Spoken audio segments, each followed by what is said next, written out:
খেয়াল রাখেন না, যার কারণে হাসপাতালটা একটা মরণ ফাঁদে পরিণত হয়েছে।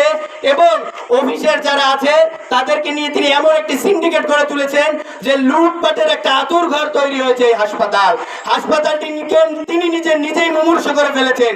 হাসপাতালকে লুটপাট করতে গিয়ে হাসপাতালের রোগীদের খাবার, রোগীদের ঔষধ, যে এরপরে যারা স্টাফ আছে তাদের কোয়ার্টার, এমন কোনো খাত নাই যে খাতে এই টিএচও ডাক্তার শিউলি পারভিন দুর্নীতি করেন নাই।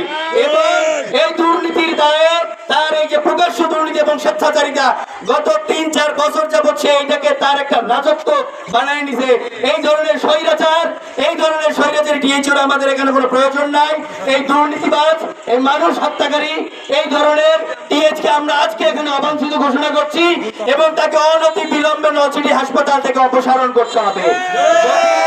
যদি জেলা স্বাস্থ্য বিভাগ এই টিএচওকে অপসারণ না করে, যদি নলছিটি হাসপাতালের অপারেশন থিয়েটার চালুর ব্যবস্থা না নেয়, যদি নলছিটি হাসপাতালের খাবারের মান উন্নয়ন না করে, যদি নলছিটি হাসপাতালের এক্সরে চালু না করে, যদি নলছিটি হাসপাতালের আল্ট্রাসোনোগ্রাম চালু না করে, তাহলে আমরা আরো দুর্বার আন্দোলন গড়ে তুলব। যদি টিএচওকে অপসারণ না করা হয়, আমরা প্রয়োজনে সিভিল সার্জন যে আছেন সিভিল সার্জনের অপসারণ দাবি করব।